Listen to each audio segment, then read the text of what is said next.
everyone to this very important All India session on the topic Living with Long Haul COVID. Our eminent speaker for this session is Mr. Ashok Gupta, an internationally renowned speaker, filmmaker, and health practitioner. He supports and helps people with chronic illnesses through Gupta program Brain Retraining, a powerful neuroplasticity and holistic health program. In 2022, he created and hosted the free 10-day coronavirus challenge, which is boosting immunity and saving thousands of lives.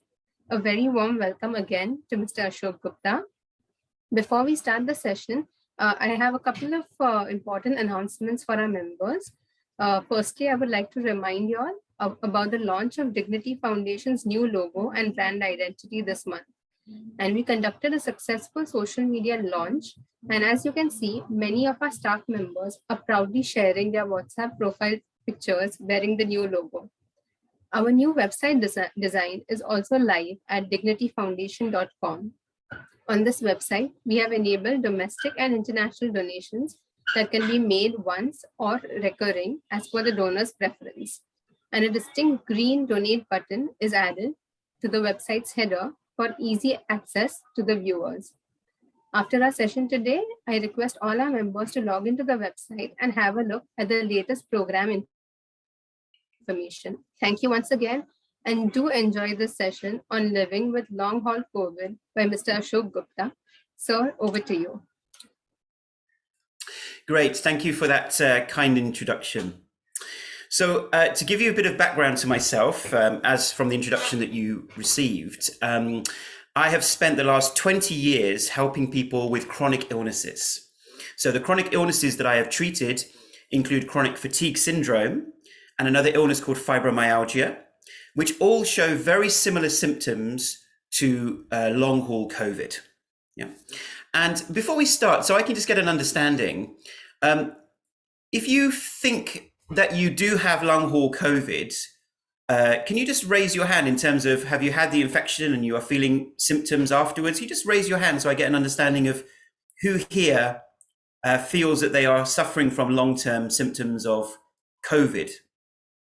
Okay, so a few people, I'm just taking a look at the screens here. A few people just raising their hand, or you may know somebody who is suffering from long haul COVID. Yeah. So I wanted to just share, first of all, in my talk today, I'm going to keep it as short as possible. First of all, why are people suffering from long haul COVID? So what is long haul COVID? Yeah. And then I'm going to go into what are the symptoms. And finally, what can we do to either prevent us getting long haul COVID, or what can we do to ameliorate the symptoms? How can we make ourselves feel better if we do have lingering symptoms from long haul COVID? So those are the three areas that I want to focus on in my talk today. So the first area is, what is long COVID and how are people getting long COVID? Now, we are treating hundreds of patients in our clinic with long COVID, and most of our patients are all over the world. We have patients in India, America, and Europe. Yeah? And the way I want to describe long COVID is like this. When somebody gets the COVID-19 infection, normally our immune system responds. Okay, so the immune system responds and we fight off the virus and the body goes back to normal. Yeah, so that is the normal situation that people experience. Now, I want to give an analogy so that this is very clear to everybody. So let's take an example that there is your body is the castle or the fort. Yeah, your body is the fort and your head, your mind is the king or the queen of the castle. Okay, so we're going to use a simple analogy to help you understand. So you are the king or the queen and your body is the castle. And then you have the army and the navy who is defending the fort. Does that make sense? Everyone all good so far? Yeah. So you're defending the fort. Now, along comes an invading army, yeah, from the rival city. The army comes over the hill, and your army and your navy defends the castle to fight off the virus, fighting off the COVID-19 infection. They fight off the army, and then everybody comes back to normal, and the castle and the fort continue as they are. Yeah. Now, sometimes what happens is, let's say the castle is very low energy. So there is a drought or a famine in the kingdom. So the castle is weak. The fort is weak. And so also the army and the navy is weak. Then when the army comes over the hill to invade, what happens is the navy and the army, which is your immune system, keeps fighting off the army, keeps fighting.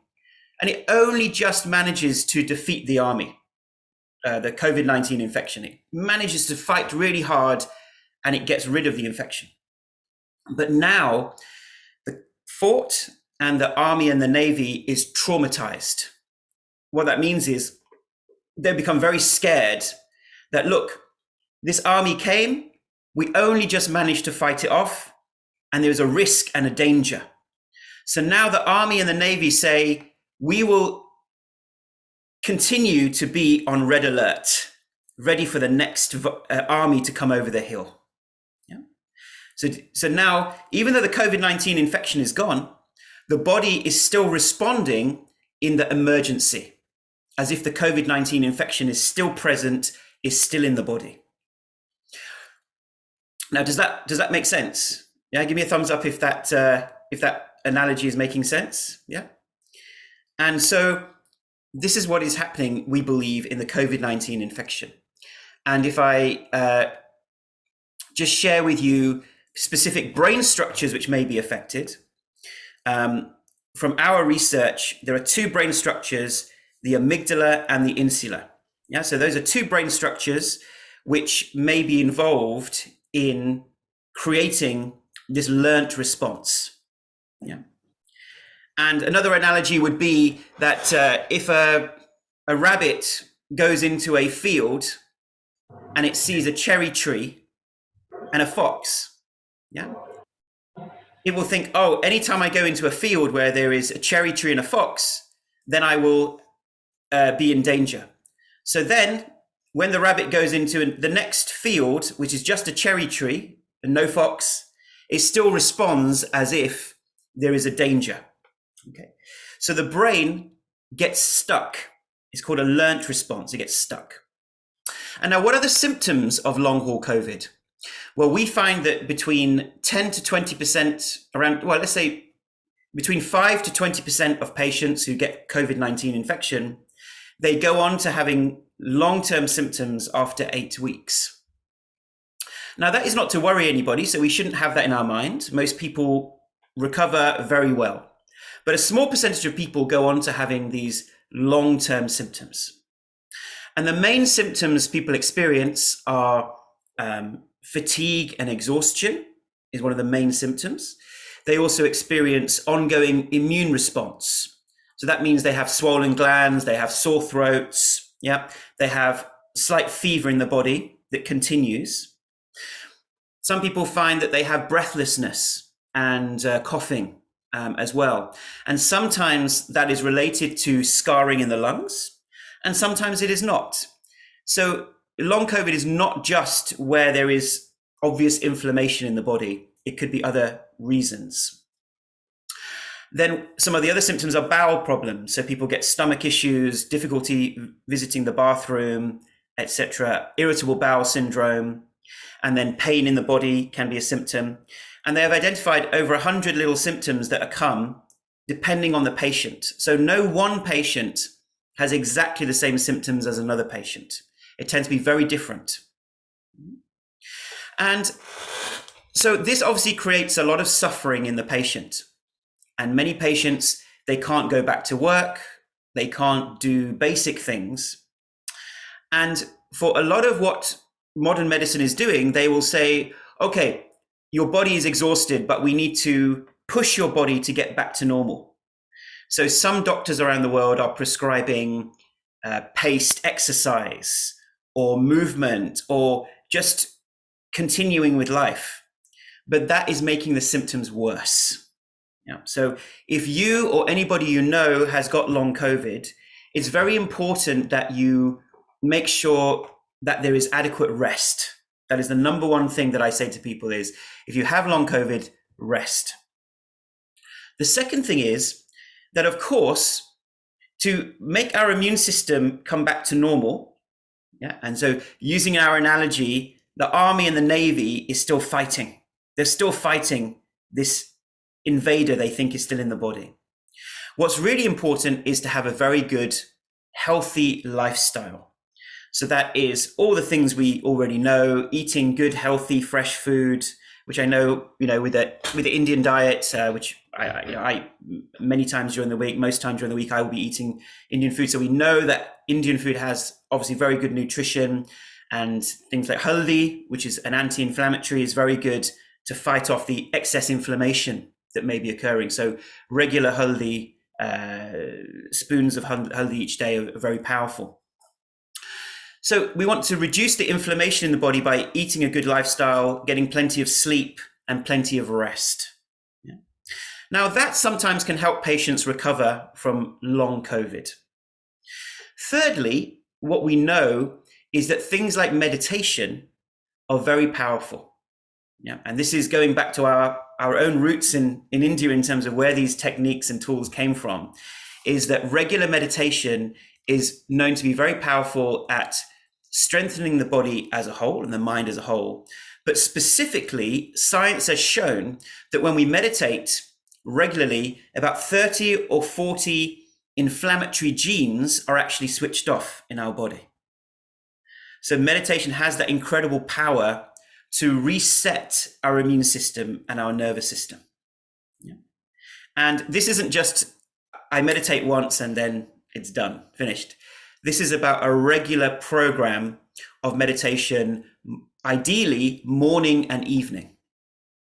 So the number one prescription for us is to meditate before breakfast and then to meditate before dinner or before sleep, to make sure that we are calming the nervous system as much as possible to reduce the inflammatory effects. And this is the first three things we say to people just in general. And of course, we have a treatment program as well, which is an online treatment program, which we're using for chronic fatigue syndrome and fibromyalgia, but now also using with long COVID as well. And in a recent survey, 82% of long COVID patients said that they benefited using our treatment. Yeah. And if you're interested in what our treatment is what we call brain retraining. So we believe at the core, like we said, the Army and the Navy is over-responding. The reason they're over-responding is because of the unconscious brain. There is a switch that has got stuck in the on position, and we need to switch it back to the off position, which is what we do with this neuroplasticity, brain retraining type approaches, based on some of the neuroscience articles that I have published. And of course, you may ask, well, what is the evidence that this kind of scientific approach actually works? So at the end of today's session, I can give you a website link, which actually links to some of the articles we have published. So we published our original hypothesis in 2002 in the journal Medical Hypotheses. And we've had a couple of other papers published. And then last year, in fact, 2 years ago now, we're in 2022, in 2020, we published the first randomized controlled trial on our approach, on a neuroplasticity approach. And this was on fibromyalgia, and it was conducted in Spain. And it found that in a control group, there was no impact on fibromyalgia scores. But in our active group, using the Gupta program, there was a 40% reduction in symptoms within 8 weeks. So that is a published medical trial. It was published in the Journal of Clinical Medicine. So what's exciting about this is that these types of illnesses like long COVID, chronic fatigue syndrome, fibromyalgia, irritable bowel syndrome, we now know that a lot of these conditions are very difficult to treat with mainstream medicine, but actually may have their basis in the unconscious brain. And before, this was not easy to access. We could only access it indirectly through calming the nervous system and meditation. But now we have developed these tools which can target those brain structures and train the brain to come back and reset itself back to normal. Yeah. And I have personal experience of this because I suffered from chronic fatigue syndrome many years ago. So I studied as an undergrad at Cambridge University. And when I was studying there, I contracted chronic fatigue syndrome. Sometimes it is known as ME around the world. And I had it for 3 years. So I was quite badly affected. I couldn't do my studies. I had to take a year out of university. And it was one of the worst times in my life. Sometimes I had to crawl to the bathroom. I felt so bad. But then what I discovered was actually if I could train my brain out of this response, I could begin to heal myself. So I managed to do that. And then I published my hypothesis and then published my treatment program in 2007 called the Gupta program to then help patients around the world to train their brain out of these chronic conditions. And so just to summarize, first of all, the hypothesis. So number one, COVID-19 is a very powerful infection which has multiple effects on the body, the brain, and the organs. In 5 to 20% of patients, that gives them a long-term condition, which may last many months. And number two, we believe this is happening in the unconscious brain, where the Army and Navy, your immune system and nervous system is over-responding, causing chronic symptoms like chronic inflammation, chronic fatigue, exhaustion, and all the immunosymptoms. And thirdly, there can be a way of retraining the brain out of these responses using this neuroplasticity brain retraining approaches. Okay. And these things we know are very useful for the mind and body. And I want to share with you a very important article done by Harvard University a few years ago. And this article should have been front page news, but unfortunately our medicine system doesn't work like that. So they studied 5,000 people and looked at how often do they visit the doctor or the hospital. Then they taught them meditation and resilience techniques. So two things they taught them: meditation, resilience techniques, minimum 20 minutes a day. Then they followed them for another year, and they also had a control group. And they found that there was a 42% reduction in visits to the doctor or the hospital in the group that had regular meditation. Just imagine that. 42% reduction in doctor visits through regular meditation and resilience training. Now, for many countries around the world, especially with COVID-19, the health system is very stretched. There's a lot of problems. And so we now need to give this gift, it's a free gift. Everyone can meditate for free. It is this free gift. We need to now get the mass populations doing this because it can reduce the pressure on our health services. And I know that obviously at the moment, yoga is very popular around the world, and yoga itself has many positive benefits. And we encourage everybody to do yoga. Of course we do. And the process has always been in our ancient times to start with yoga, then to go with breathing techniques next, and finally to finish with meditation.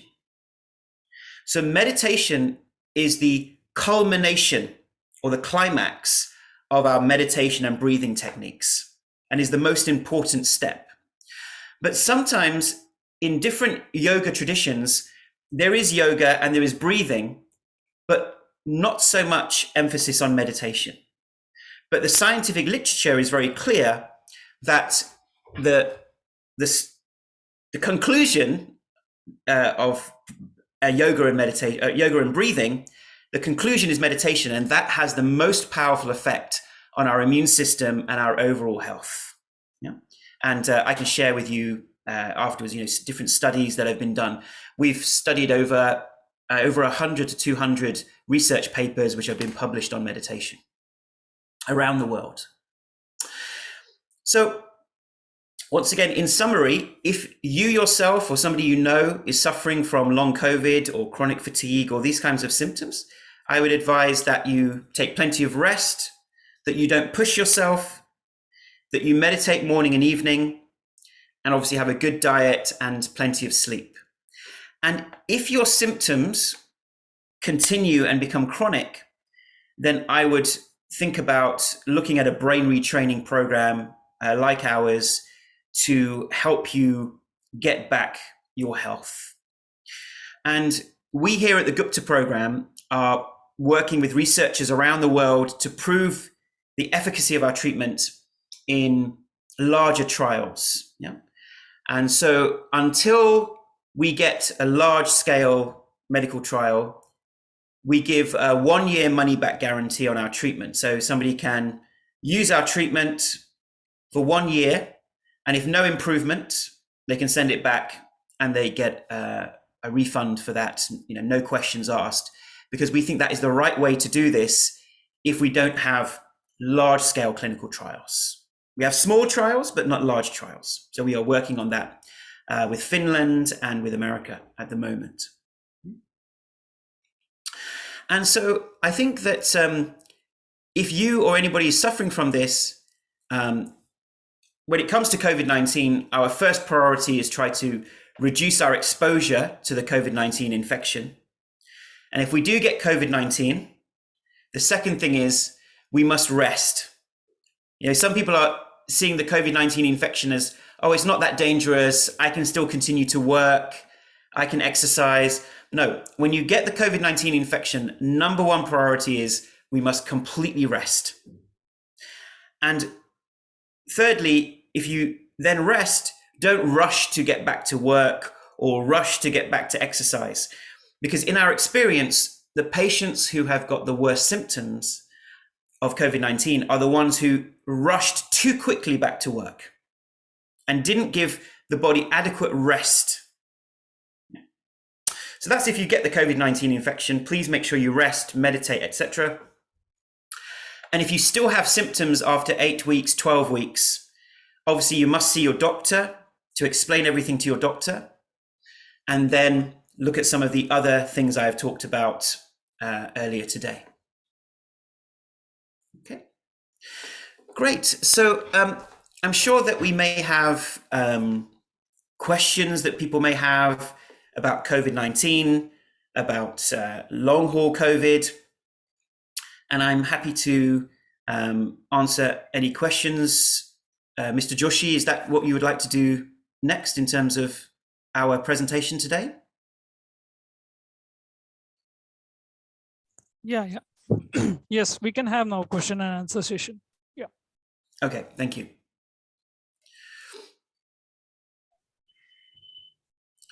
Okay, so you can ask your questions in the chat window, or if somebody wants to come on camera, they can, however the team wish to do it. Rajapan here. Hello there, hi. Hi. Would you like to say that COVID-19 can be cured without medicine? By having proper rest, sleep, and proper food, energetic food? I think that, so thank you for the question. I think it can help, but is not a substitute. That is my honest opinion. So from our research, there are many people out there saying, we don't need the vaccine, we don't need medicines, etc. We can just do it through our own health. And I don't agree with that. I think that we do what we can. So good diet, rest, meditation, etc. That is good things. But we also need mainstream medicine to support our health. Very, very important. Yeah. And people will have a different view on this, right? But at the moment, there is a lot of very negative information about vaccines. There is a huge amount of misinformation about vaccines. Yeah.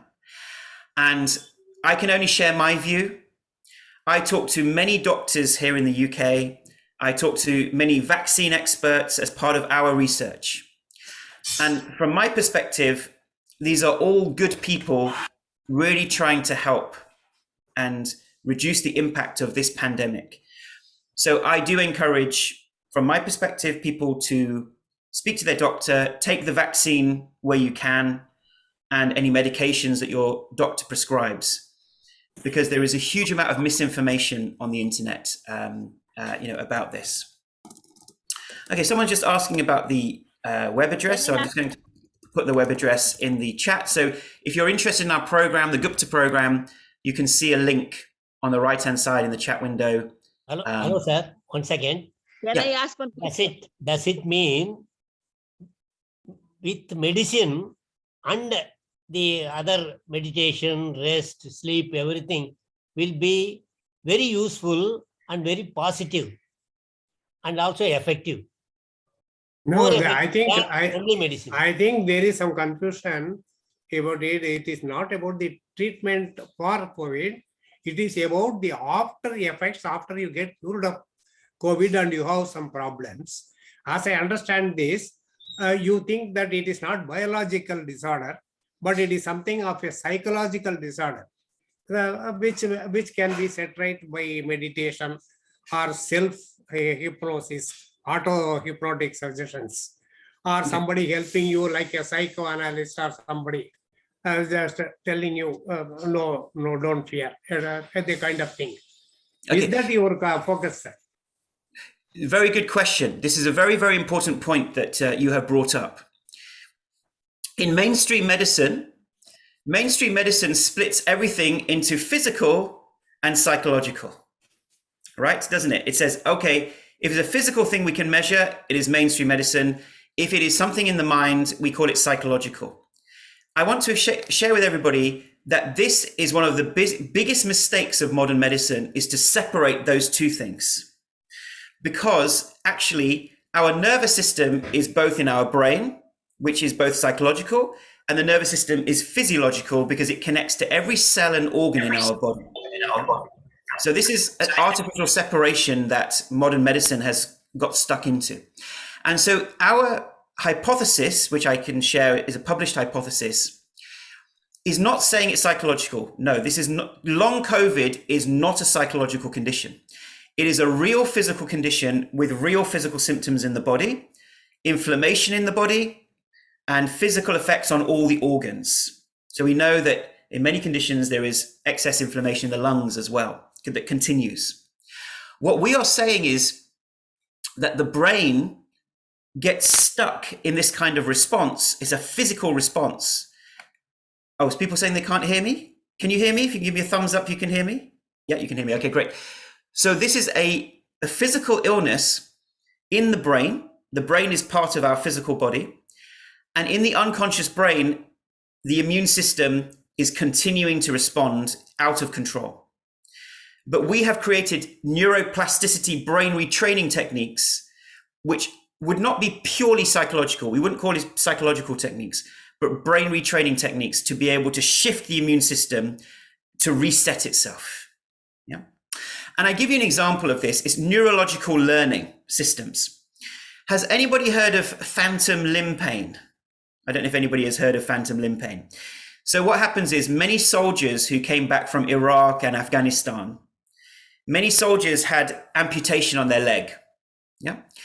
And what would happen is it would puzzle the doctors that although the leg is amputated, the brain is still receiving pain signals from the leg, even though there is no leg that exists.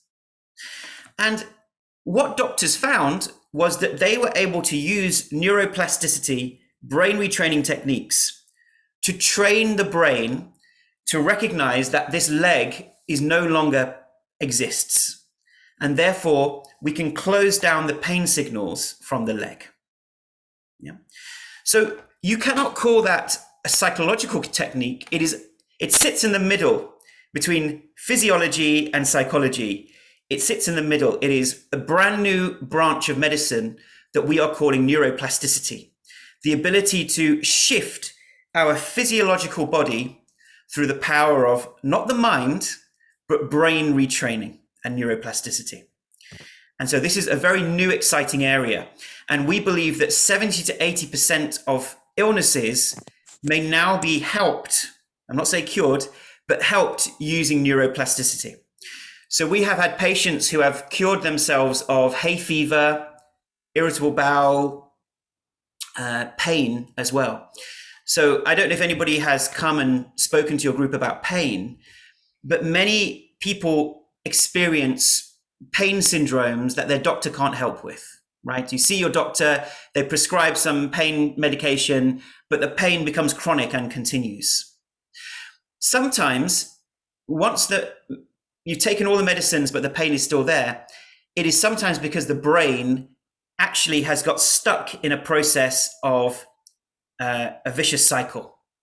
So the brain sends inflammation, let's say, to the leg, which is creating pain in the leg. The pain is then being created by the over-inflammation, too much immune system in the leg response. These signals then come back to the brain, yeah, and the brain recognizes, oh, there is still an injury in the leg. So then the brain itself triggers more inflammation to the leg, and you get a vicious cycle around and around. And so certain pain syndromes, it may be causing this chronic pain. This vicious cycle is causing the chronic pain. So this is why, as I said, we call this the new third branch of medicine. Can I ask one question? Yes. Hello, Ashok. Hello. I'm Nirmala from Delhi, Safdarjung Enclave.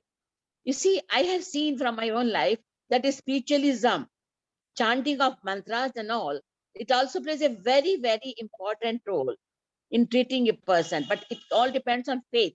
If you have got an immense faith in a spiritual aspect of life, so chanting of mantras and all, what is your saying about it? Okay, thank you for your question. Now, many of us here may come from different religions, Hinduism, Islam. Some of us might be atheists today here on this call. What you have described there, Nirmala, is that many of us can benefit from these types of things, even if there is not faith. Yeah, I have seen this myself, where I have brought friends to a satsang, and even though they have no faith in that, just the chanting itself has uplifted their spirits. That's how powerful chanting can be. And every tradition, Buddhism, Hinduism, all of our different beautiful religions, they all have singing and chanting as a way of healing us mentally, emotionally, physically. And that can be singing. So if you are atheist and you don't want to go to a temple, you can just singing in your own home can be incredibly powerful. So I agree with you. Is there something in our lives that can bring us that joy? Yeah. You know, in ancient times, we did not watch television. We had a campfire. So when it was dark, the tribe would get together in all cultures, is put a fire in the middle, and they would sing and they would dance around that fire. And that would be mantras in the ancient Indian times. That would be different things around the world. And that would uplift the spirit and heal the body and create community and connection. And in the modern day, the television has become the modern campfire of our civilization. And unfortunately, television drains the energy. Yeah. I'm not saying television is a bad thing. It's a very positive thing. It gives us entertainment. But too much television can actually also be draining on our system. So in the evenings with our family, can we find the opportunity to sing together sometimes, to dance together, to celebrate life? And that can go a very powerful and positive way towards our healing. And there is scientific research on this, once again, that actually music and singing improves the immune system and helps our overall health. And in the UK now, when somebody comes to the doctor for depression, now they have to change it because antidepressant medication is not very effective, right? You know, when your doctor gives you antidepressants, it has been shown it is only 1 or 2% more effective than the placebo. Yeah, its effectiveness is not that high. So now they are telling doctors, if somebody comes to your clinic with depression, you now say to them, what social activities can you engage in to help with your depression? singing, dance club, book club. And then they're also saying, could you meditate and relax and do yoga to help your depression? Could you get exercise? So we know that one of the best treatments for depression is actually walking in nature. So walking in the forest, walking in the greenery, walking in the beach is very powerful for depression. And did you know that actually walking in a forest for 40 minutes a day, let's say even 30 minutes, 30 minutes a day is more effective than antidepressant medication. Right? Now, this point is very important, because if you walk on a busy road with lots of traffic and noise, it doesn't have the same effect. But walking in a park where it's more quiet, walking in the nature is very powerful. So I would encourage everybody here that maybe once or twice a week, can you drive to the countryside, to the hills, to the beach, and walk for at least 30 to 40 minutes a day and absorb that beautiful vibration of nature. Now, why does it help us? Because everything has a vibration.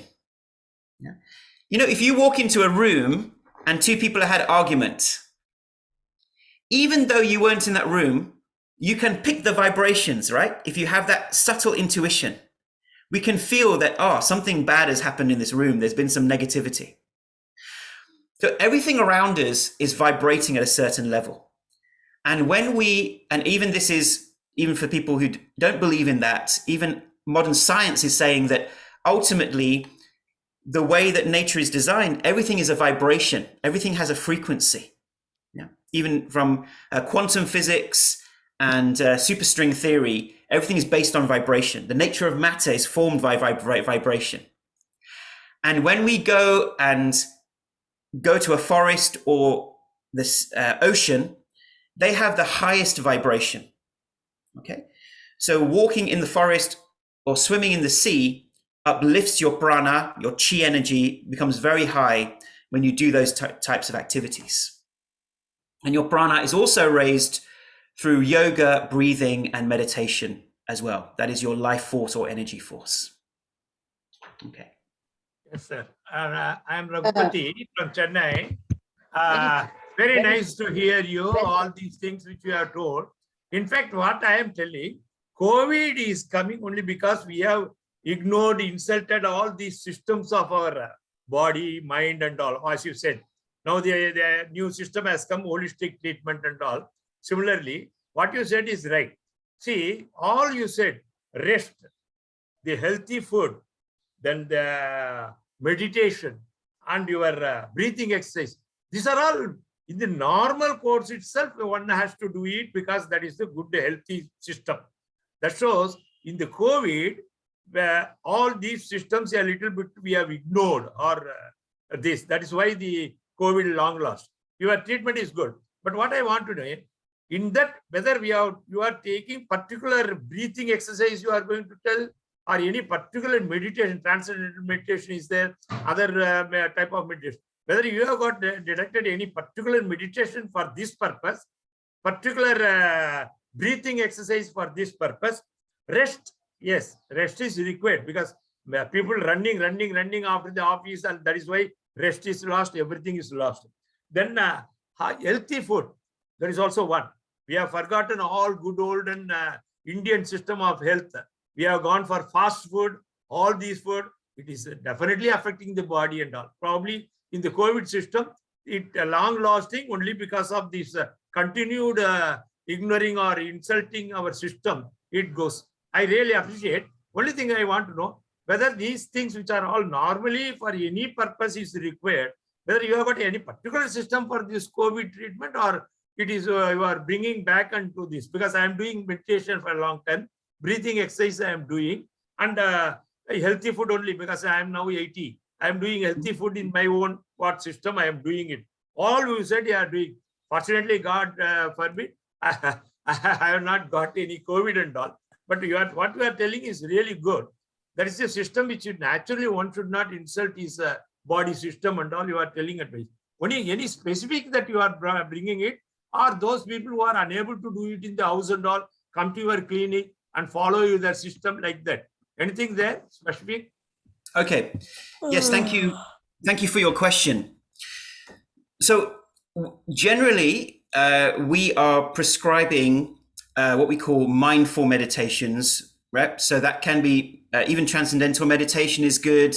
Most types of meditation achieve a similar effect. So as long as we are closing our eyes, going inwards, and either we can chant a mantra, we can listen to a guided meditation, we can listen to music, as long as it is allowing us to come to the witnessing position.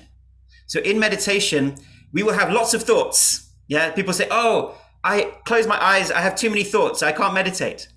No, it is okay. It is okay to have those thoughts as long as you are the observer of those thoughts. So here's my busy mind, and normally I am caught up in my busy mind, but now I take a step back and I can observe my busy mind. So that type of meditation is great. In terms of breathing techniques, there are many different breathing techniques out there. One that we specifically find we can prescribe simply because there is quite a lot of medical evidence on this now is the breathing techniques called the Sudarshan Kriya, which is provided by the Art of Living Foundation. So many of you know about Art of Living. They have the breathing technique called Sudarshan Kriya. Over 100 to 200 medical papers have been published on Sudarshan Kriya. And that is the one that we recommend and suggest to people. But people can choose, any breathing techniques that they like. But that is at artofliving.org. That is the website for the Sudarshan Kriya technique. And once again, with all of these techniques, you don't have to believe in any guru. You don't have to believe, if you don't want to, any religion. You just take that breathing technique or any technique and you apply it in your own life and you will see the health benefits. So it's okay to, separate the kind of physiological effects and the spiritual belief. Yeah. They can come together, or you can have one and not the other. That is okay. Yeah. And also, we have just launched a brand new app here at the clinic, which may interest you. And every day we give a new 10 and 20-minute meditation for free. Yeah. So every day you get meditation for free. Every day you get yoga class for free. Every day you get dance class for free. And we have this special app. So what I will do is I can put the links to the app inside the chat window. You can download this app, and every day you get free new things. Yep. So I'm just going to put the links there, and then at least you can see those two links. So first of all, I'm going to put the link to the Apple iOS app. And then secondly, I will put the link to the Android Google app. And so this is a brand new app, which I can even share with you the screens. If I can if I can share my screen, I can show you the app. And these two apps will allow you to experience very powerful meditation that I created. So some of my meditations will be on this app. So that is for your general day-to-day life. But if you get long COVID or a chronic condition, then we recommend my main program, which is called the Gupta program. Yeah, which I already put in there. I can put again, which is guptaprogram.com. I'll put it at the end. I can put that in again. Yeah. So I hope you get to experience that. I'm just wondering if people. Oops, hang on 1 second. 1 second. Perfect. So I can, if people would like, I can share a screen of the app just to show you where you can get this daily free meditation. If I can show you. So, Mr. Joshi, are you able to? I've just joined as a short. You're a host. Yeah, you can share your screen. Yeah. Okay. Let me see if I can just share it from here. I've just logged in on my phone as Ashok Gupta. Could you also make that Ashok Gupta a host as well, if you can find the other one? I can put my picture on it 1 second. There. So you can see me there. If you can find this one, I can also then share the screen.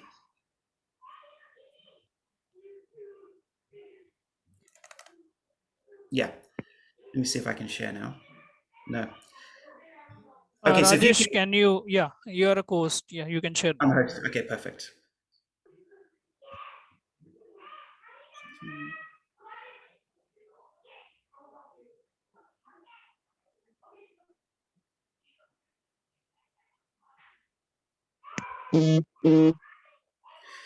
Okay, so I will just show you this app. It is called iRise. Okay, so on iRise, you will see that on the home page of iRise, under classes, so at the top you have classes, courses, and MyRise. You will see that we have this thing called Today's iRise and Shine. Quick sessions to fit your lifestyle. So every day you will have this 10-minute meditation, 20-minute meditation, yoga class, dance class, fitness class, and daily wisdom. Yeah? And this changes every day, so it gives you variety. And these meditations I have recorded. And so this app is free to experience these things. And then if you pay for the app, which is just $10 a month, so if you pay for the app $10 a month, then you get access to over 600 other courses and classes. Yeah, so these are all the different courses you have: dance class, meditation, Pilates, everything is there, hundreds of classes. And then if I show you courses, there's over 600 courses in the area of spirituality, productivity, etc. So here you can see alternative healing, anxiety, stress, how to be happy, so the science of happiness, confidence, self-love, even relationships. If you want to improve your marriage, there's lots of great courses on here. So this is if you choose the paid version. But it doesn't matter about that. If you just want to have daily meditation for free, daily yoga, then every day you can experience this on this app for free. Okay, so that this app is now in the chat window on iOS or Android. You just need to click that link from your phone or device. Okay, great. So I just wanted to share that.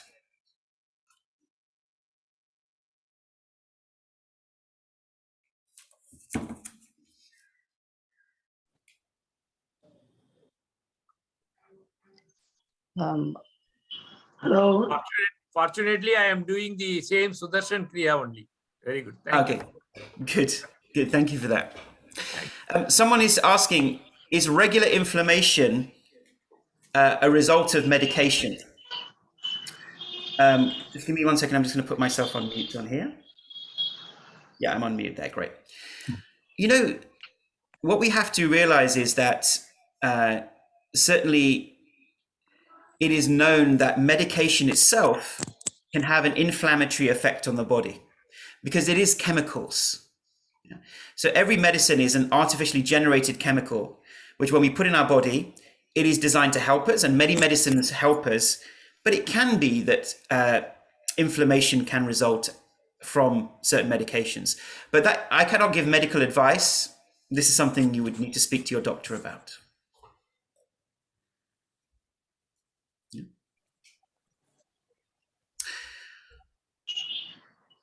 Okay, do we have any final questions? Hello. I meditation is not so easy. I mean to do. You can close your eyes and concentrate your breathing, they say, on the. But it takes time. I mean, 20 minutes or whatever you do, you have to bring your mind. Mind is always going around, So you have to be sort of blank, like a dead body, they say. But it is difficult, not so easy to do meditation. I mean, closing the eyes, and I do it, but it takes time. I mean, to forget everything and bring yourselves to calm, ekdam total. Yes, thank you for your question. So I've taught meditation for 20 years, and this is the question I get the most, which is, I have a busy mind. I can't just close my eyes and meditate. It's too difficult. Yeah. And that is because we think often that meditation is about having a quiet mind. Yeah. For the beginner, when we start, that is not the aim of meditation. The aim of meditation is first of all just to notice how busy our mind is. That is the first step. Just to notice how busy the mind is, not to even quieten the mind. And therefore, when we close our eyes and we meditate, it is having no expectation that somehow I should feel relaxed, I should have quiet mind. Remove any expectation and just observe, wow, how busy is my mind? This is crazy. Yeah. And I give you the example of a car. Why is meditation so important for every human being on this planet? Because when you come out of the house, yeah, you are the spirit, you are the soul. And when you come out of your house, you jump into the car, right? And the car takes you where you want to go. And then when you get to your destination, you come out of the car. Now, what happens is when we have a busy mind and we close our eyes and we find it too difficult and too hard, what it is telling us is that the car has taken over. So when we go into the car, we are not driving the car anymore or going to the destination. The car is driving us. The car is taking us to where it wants to go. So the mind is not our tool anymore. The mind is controlling us. And so when we notice that we cannot meditate, or we find it hard to meditate at least, this is telling us it is even more important that I meditate. Yeah?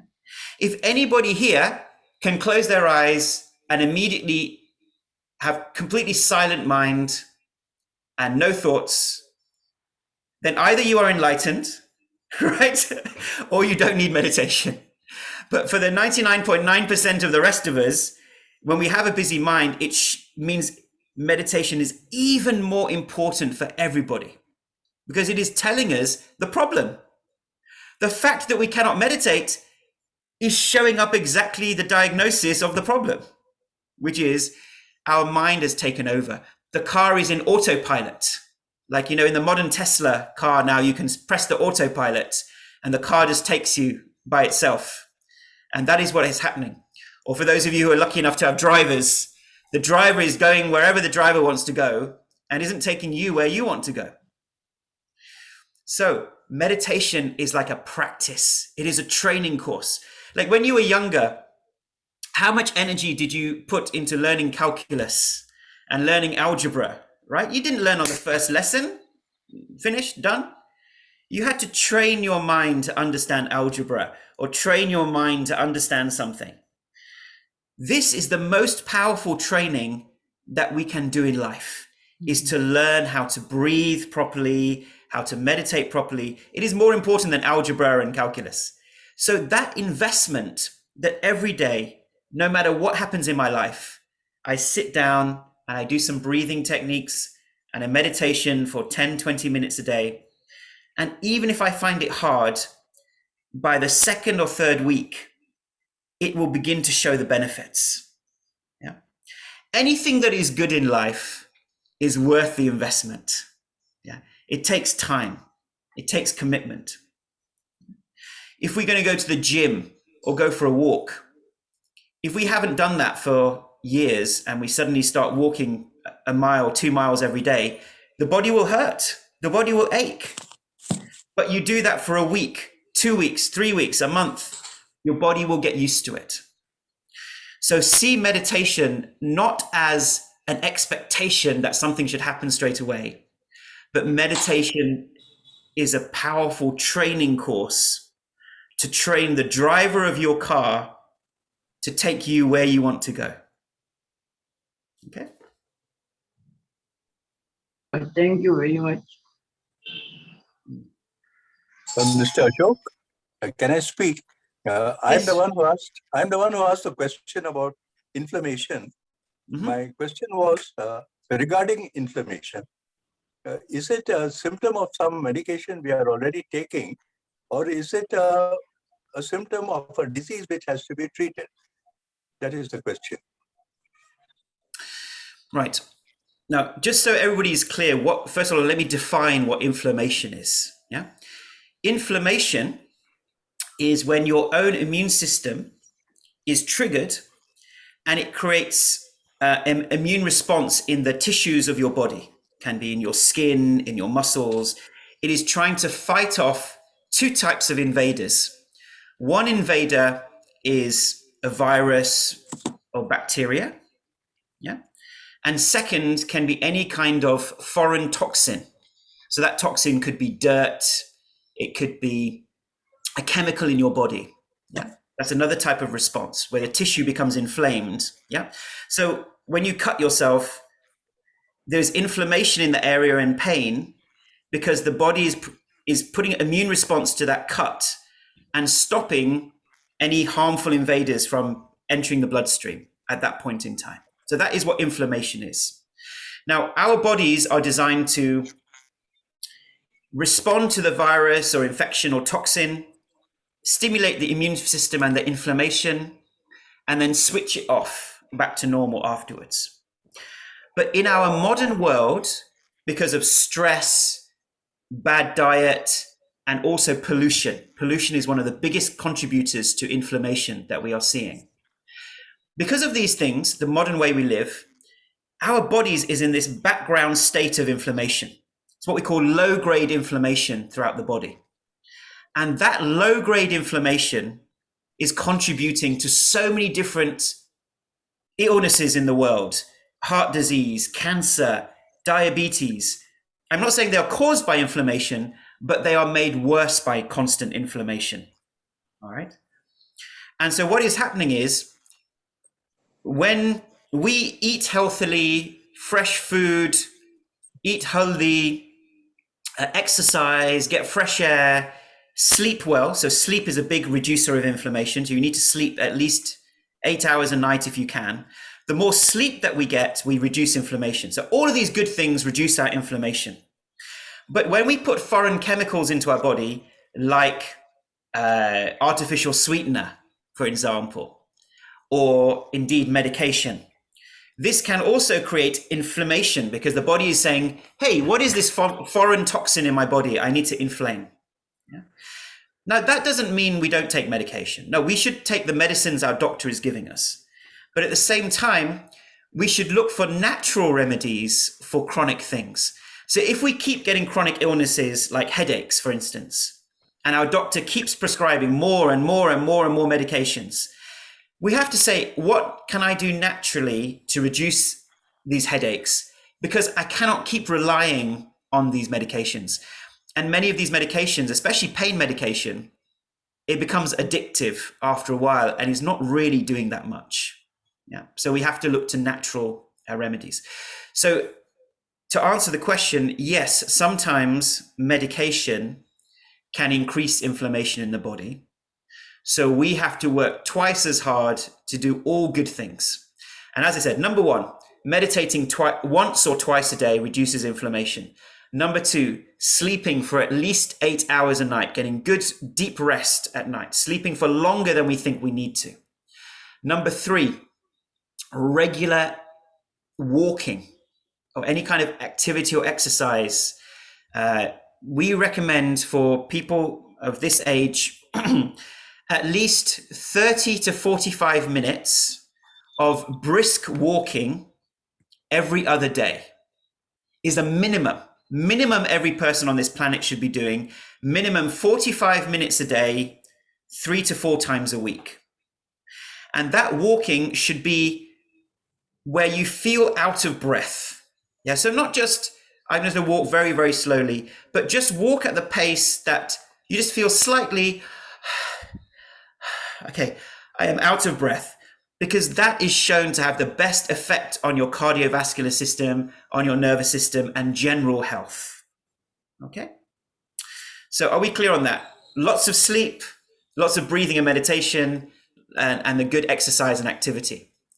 And fourthly, how can we de-stress our lives? That's always the question. You know, this is where personal development or spirituality comes very powerful. There's only 2 things that give us stress in life, right? Number 1 is people. Number 2 is situations, right? That's it. Life is easy. apart from these two things in our lives. And so we can create a philosophy that when we are stressed by people, when we are stressed by situations, how are we going to become stronger to deal with it? And the number one thing that causes us stress is when we start blaming other people, blaming the situation, and thinking that we have no control over it or over our stress. This person is making me stressed. This situation is making me stressed.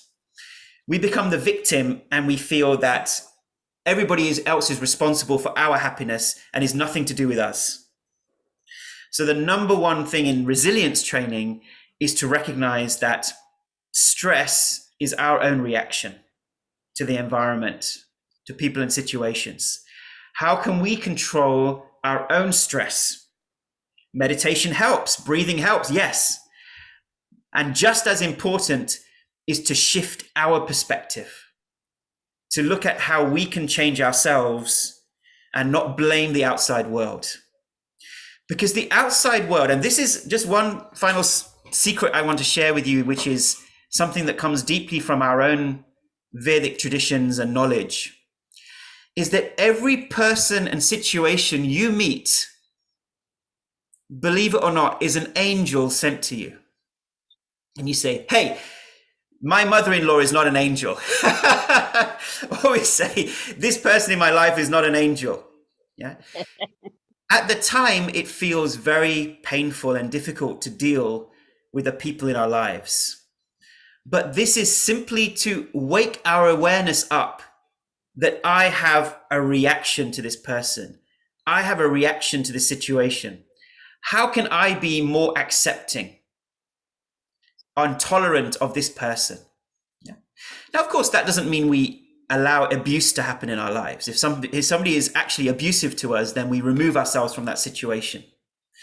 But my experience has been that especially in Indian families, in extended Indian families, and the fact that there's a lot of close uniting of families in India, which is a very positive and powerful thing. It's part of our culture.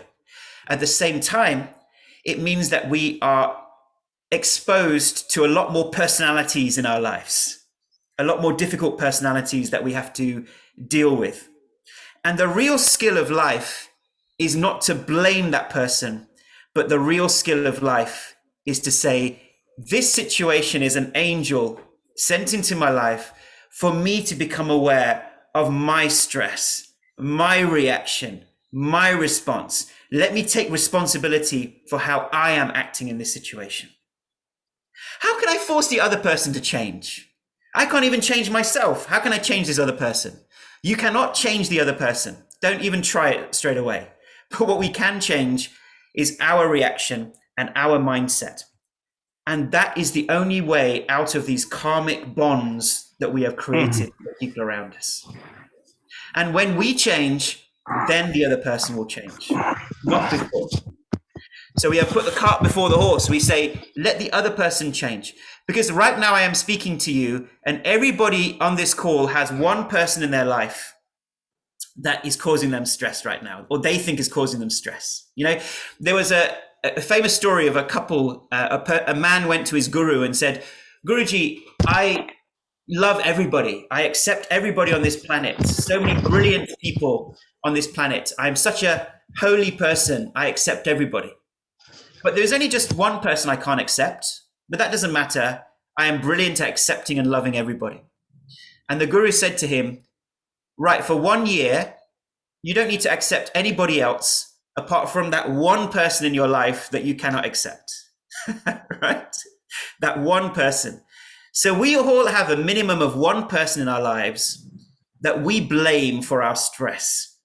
It could be our wife, it could be our husband, it could be a mother-in-law, it could be our son, it could be our teacher, it could be anybody.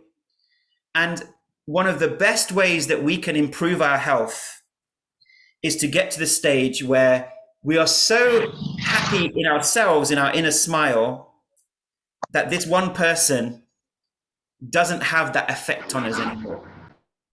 And that is the journey that we will take in this lifetime and the next lifetime and the next lifetime with that same person until we learn that. And my observation of Indian families and the family dynamics is that is some of the biggest lessons we are learning in our extended families and our integrated families to help us become happier, healthier, and be a gift back to this planet.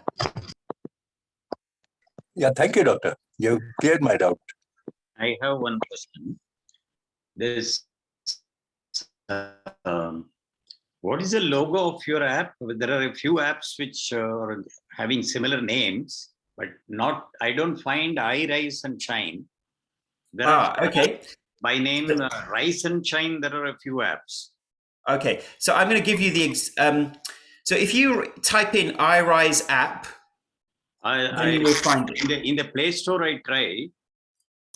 Yeah, so if you in the Play Store or the App Store, if you write iRise app, then you will be able to find it. And once again, I will just copy and paste the links to it. Only I Rise I should write, is it? I Rise and Shine should not be written. Yeah, it's not iRise and Shine. Just search for iRise app. So in the chat window, I have now put once again the link to the Google one. If you can, and I shall now put the link to the Apple. Can you please show the logo on the screen of the iRise?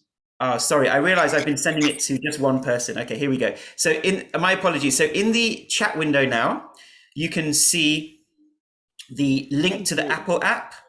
And I will now also share the link to the Google app, which will be sent to everybody. So there you can see the two links. So if you click on that link now, you can store that link on your computer or your device. So you have that link. And in terms of our logo, I will just share the logo that you can find on the App Store and Play Store. So the logo is our bird, which I will just show you. Hello, Ashok, can I ask one question? Where are you putting up in London? UK में कहाँ रहते हैं आप? मैं रहता हूँ London में. London में. Okay. Very often I'm coming, but I'm very much impressed by your talk. Very much. I'm Nirmal Agrawal from Delhi. Can you give me 1 minute, please? If you don't mind. Thank you for your question. Yeah. Hello. As you say, suppose your Gupta is talking, my mind will not accept whatever Gupta says unless I should talk to myself. Then again, all right, I will be able to observe whatever, and I have to talk to myself, argue with me, and adjust. Then my brain also will accept. That is the main thing is there. Don't worry about the past. Don't worry about the future. Don't be afraid about the future. Live in the present. Always think positive. Thinking positive is very, very important. Your mind should be free from thoughts. Thoughtless mind. To bring thoughtless mind, you should be free from worries, tension, everything. For that, you should always talk to yourself. Yes, thank you. I agree. And sometimes they say talking to ourselves is the first sign of madness.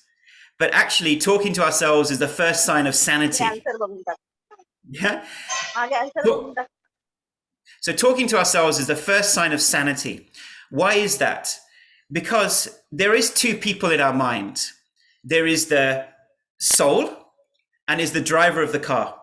You have to speak to the driver of the car. Say, driver, you keep taking me to Chennai, but hey, I want to go to Bombay. So I need you to change your direction. You have to talk to the driver to change the direction of the car. So in the same way, we are changing that direction by speaking to the driver. But the most important thing is, many of us talk to the driver with criticism and negativity. Yeah. And in the real world as well, that happens in when people speak to their drivers. But I'm talking about our own mind. We have to speak to our mind with compassion and love. Yeah. Because if you speak negatively to your mind and say, oh, I'm terrible. Why does my mind keep doing this? I'm such a stressful person, or why can't I change? The more you speak like that to your mind, the more stress it will cause in your mind. So actually, we want to speak lovingly and calmly to our own minds, okay? With compassion. That's very important.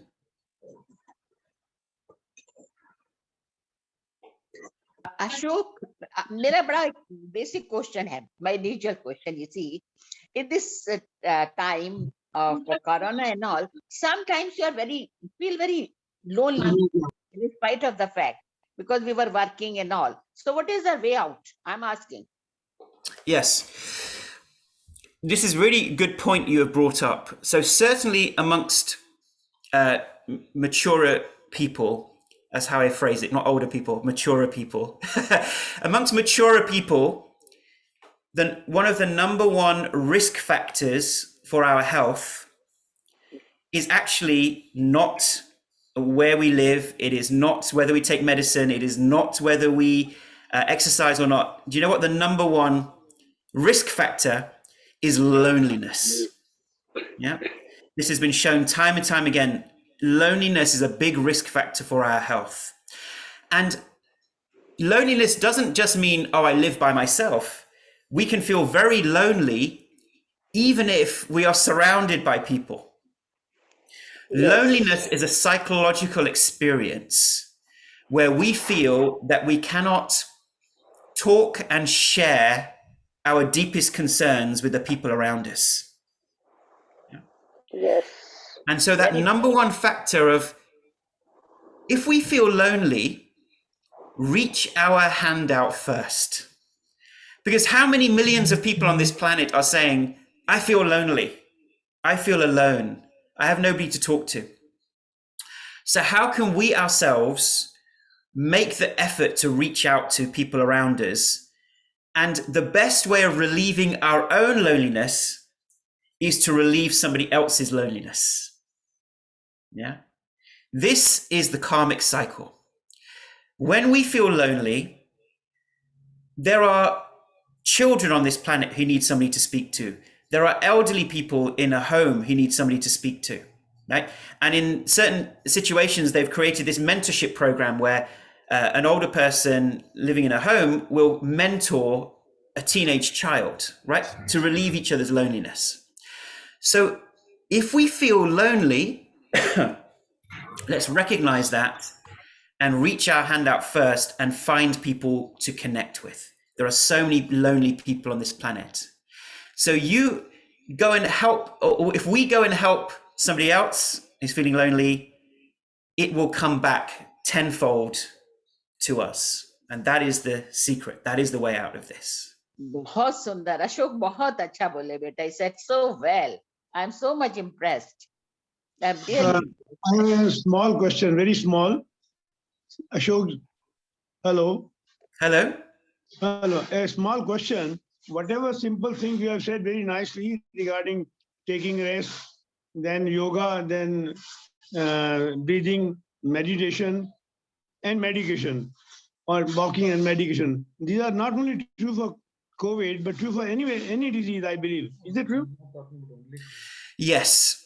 So as I said earlier, we can reduce 42% of our visits to the doctor and hospital just through daily, regular 20-minute meditation can reduce that. That is a scientific proven fact with 5,000 people on a study. So yes, these things are helpful for any condition. And the ideal morning routine to help your health is, number one, as soon as you wake up, expose yourself to daylight. Yeah, so as soon as you wake up, open the curtains, go for a walk, do something as soon as you wake up. So the best time for that physical exercise is as soon as you wake up. Yep. So go for a walk outside as soon as you wake up. Then you come back and then you can have that a shower or bath or whatever. And then the ideal situation is you start with yoga. Yeah, so do 10, 15, 20 minutes of yoga. Then some breathing techniques, could be from Art of Living or any other breathing techniques you want to use. And then finish with 20 minutes of meditation. Yeah? So I call that the hour of power in the morning. You need an hour of power. So you wake up. I'm sorry, I forgot to say, when you wake up, very important, you drink a glass of water. So as soon as you wake up, drink a big glass of water. And also that is a good time to take some haldi as well, if you choose to take some haldi. And drink a big glass of water. And then you go for the walk. So get your physical exercise straight away as soon as you wake up, if you can manage. Yeah. And then shower, then yoga, breathing, 20 minutes meditation. Then you are set up for the day and you have your breakfast. Yeah. And if you do that every day for 1 hour every morning, the positive health benefits will be great. Your happiness will improve. Your peace of mind will improve. Because most of us wait for the stress to happen and then we respond. We think, oh, now I'm stressed. Okay, now I need to meditate. Now I'm stressed. I need to go for a walk. But we need to engage in preventative medicine. Prevent the situation first by buffering your mind against stress. So create that situation, that buffer beforehand. Yeah. Well said, well said. Ashokji, very nice, wonderfully expressed and explained to anybody can understand whatever you said. So thank you so much. बहुत simple शब्दों में बहुत अच्छा समझाया. बहुत अच्छा Prevention is better than cure. Thank you so much. Prevention is better than cure. Yes. Yes, thank you everybody for your kind words. Thank you. Spiritual approach, very fine. Thank you, Mr. Gupta. Thank you very much. I have one question, Gupta ji. Whether intermittent fasting at our age is advisable or breakfast is a must. So intermittent fasting can be beneficial, but must be in association with an expert or a doctor in the area. So I myself am not an expert in intermittent fasting. So it can be very powerful, but must be done with caution. Okay, right. Thank you. Nice. Hello.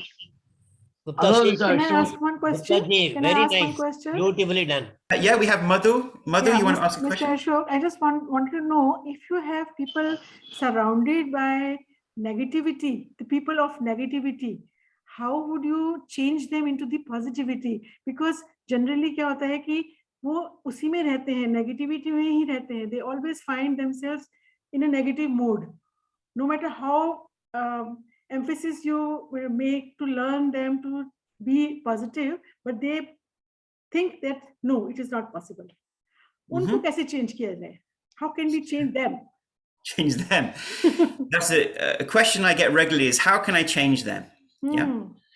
The number one thing is the more you try to change them, don't we find the worse it gets? Yes, that's what I've noticed. The reason is that we want our people to accept us, right? So let's say we are feeling negative one day or we are feeling stress. If somebody tries to change us, we think, oh, this person doesn't understand how difficult my life is. They're trying to change me. Yeah.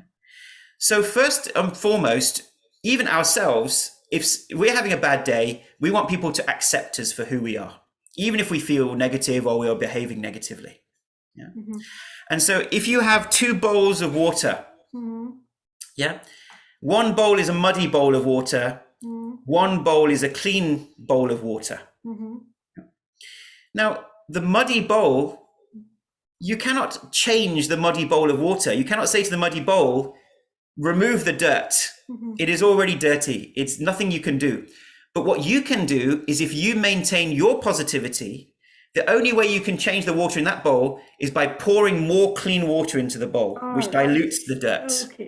And so you got to pour your positive water into that dirty bowl, and then you will dilute the negativity. So it is not trying to change negativity. It is raising your vibrational energy to clean out other. And I give you the example is like the ocean. The ocean is so huge. So if you take a mug of dirty water and you pour it into the ocean, it has no effect on the ocean because it is so vast. So in the same way, when we expand and make our consciousness so vast and so big, people around us will change. They will transform, and they don't know why they transform. So do we require diplomacy? Do we require diplomacy in that to make them, change themselves? Of course, that is the skill as human beings that we learn is diplomacy.